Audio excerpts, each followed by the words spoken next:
Hey guys, so today we're going to do a review on Divergent by Veronica Roth. Yep, I'm just going to give a quick disclaimer here that there's a cat in the background, so if you hear any kind of catty noises, that would be why. Sorry about that. Cats have needs. So basically, for those of you who haven't already read it, Divergent is a young adult dystopia.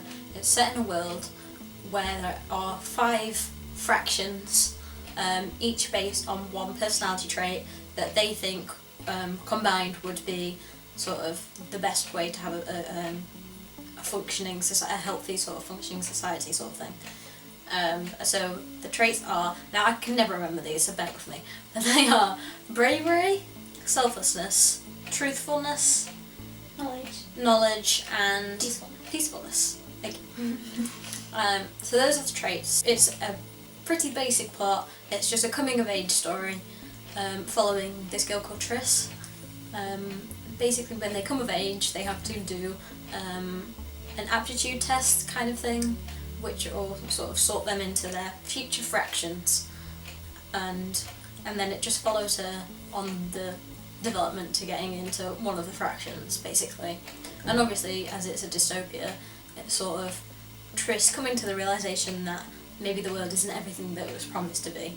Yeah, pretty much. So the first thing we were going to talk about was the pacing. What did you think about the pace? Yeah. I first thought that it was quite slow to begin with, but after I got into it, it was quite quick and I enjoyed it. I don't really remember having any problems with the pacing, but it has been like a long while since I've read it. But I remember reading it in pretty much one sitting, and I can only do that if it's fairly quickly paced, because otherwise I get bored and put the book down.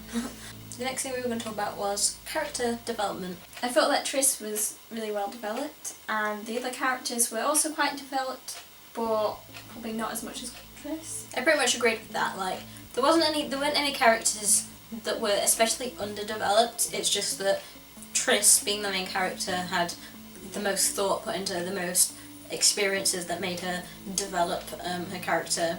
And I think maybe in the future books that they're probably the other characters come into their own. But in this one, it's mostly focused around Triss, and she's the one that develops, and the rest of the characters are sort of, they're not underdeveloped. They're just pretty basic in comparison to Triss. The next thing we were going to talk about was the world development. The world itself, which I thought was quite different in the whole personality side to it. So I thought that was quite well done. Yeah. You like the world? I think that Veronica Roth is one of those authors like J.K. Rowling that if you could ask her anything about the world, then she'd probably know the answer to it.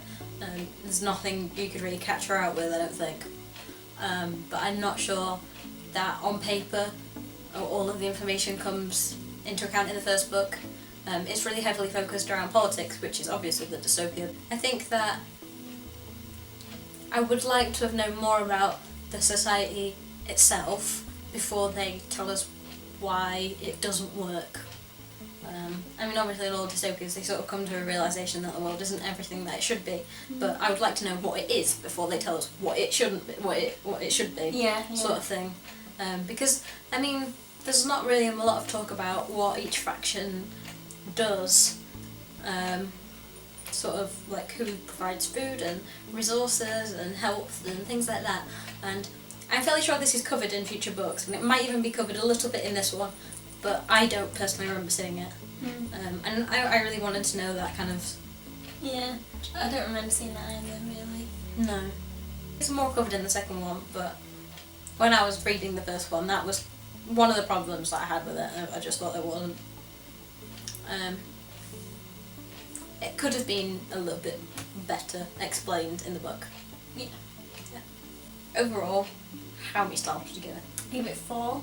Any final thoughts you want to add? I just want to say you should definitely read it because it's very well written, and even though the plot's kind of the same old type thing, it is very well written and it's hard to put down. So I would also give it 4 stars. I think that it could be considered pretty much, plot-wise it's pretty basic, and everything else is pretty basic. I mean, it's not flawless, obviously. I've told you about some of the problems I had with it, but I think that the fourth star I gave because I couldn't really put it down and I really enjoyed it. And I know that there are people out there that disagree, and I know that it's been one of those books that has hyped up. So just forget about the hype and just, if you're going to read it, just read it on the basis that it's going to be a pretty good story. It's not going to be amazing, it's nothing new, but it's enjoyable. That would be my final thought on the matter. Okay, so on that, we Very should... British. You just have it. It is my final thought on the matter. Yes, case closed. Have a cup of tea. I would like a cup of tea, please. So, Anyway, so with that said, we shall see you soon and hope you enjoyed the video. that was still very British. With that said,